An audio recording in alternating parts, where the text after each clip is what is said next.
என் பேர் புவனேஸ்வரிங்க. நான் ஆத்துப்பொள்ளாச்சிங்கிற கிராமத்திலிருந்து இங்கே சார் வட்டாட்சியர் அலுவலகம் பொள்ளாச்சி வந்திருக்கேன். என்னன்னு கேட்டிங்கன்னா, என் பையன் காணாமல் போய் இன்றைக்கோட 85 நாள் ஆச்சு. என் பையன் காலேஜில் படிக்கிற செகண்ட் இயர் இன்ஜினியரிங் காலேஜ் படிக்கிறான், சென்னை சாய்ராம் இன்ஸ்டியூட் ஆஃப் டெக்னாலஜியில்.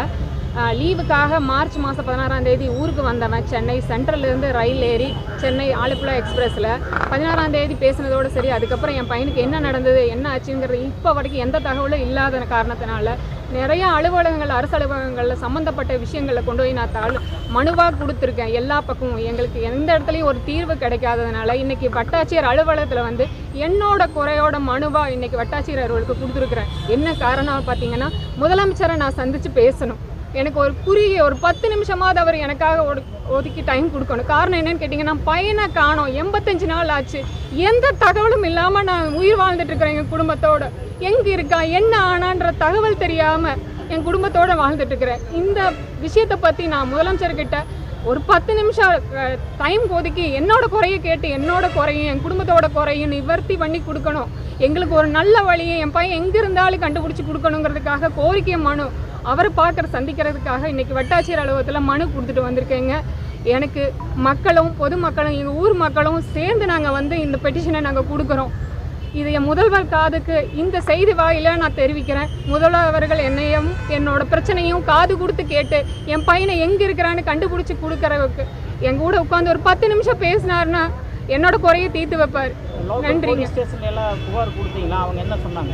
தம்பி வந்து எங்கூட பேசுனது ஜோலார்பேட்டைக்கு முன்னாடி இருக்கிற ஒரு வாணியம்பாடி டவரில் கட் ஆனதுனால அங்கே இருந்து ஜோலார்பேட்டையில் எஃப்ஐஆர் போட்டிருக்காங்க. மார்ச் 18ஆம் தேதி 0 எஃப்ஐஆர் சென்னை சென்டரில் போட்டு அதை கன்வெர்ட் பண்ணி 28 வந்து மார்ச் போட்டுட்டாங்க. அவங்க இப்போ வரைக்கும் விசாரணை பண்ணிகிட்டே இருக்கிறாங்க. இது வரைக்கும் என் பையனை பற்றி எந்த தகவலும் தெரிய மாட்டேங்குது. ஒரு க்ளூவும் கூட என் பையனை பற்றி தெரியல. எங்கே இறங்கினா, எந்த இடத்துல இருக்கிறான், இப்போ என்ன பண்ணிகிட்டு இருக்கிறான், பொதுமக்கள்கிட்ட இருந்தோ எங்களுக்கு எஃப்ஐஆர் கொடுத்த அந்த போலீஸ் ஸ்டேஷனில் இருந்தோ எந்த தகவலுமே கிடைக்க மாட்டேங்குது. காரணம் என்னன்னு தெரியலைங்க.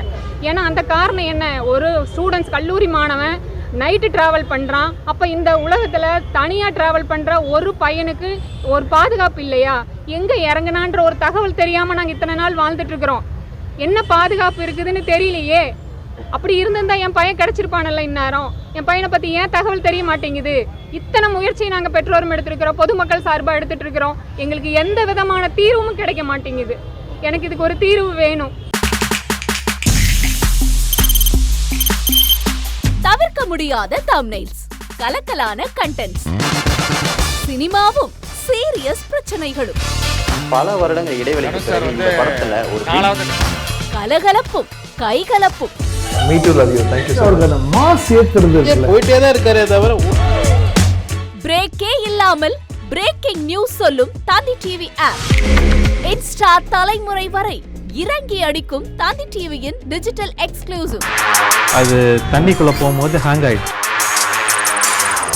உங்களுக்கு விஜய் சார் எந்த அளவுக்கு ரொம்ப பிடிக்கும்? Of course, Malayalis are huge Vijay sir fans. ரெண்டு பேருமே ரொம்ப பிடிக்கும் எனக்கு. தந்தி டிவி ஆப்பை இலவசமா டவுன்லோட் செய்யுங்க. ஃபாலோ பண்ணுங்க, சப்ஸ்கிரைப் பண்ணுங்க, என்ஜாய் பண்ணுங்க.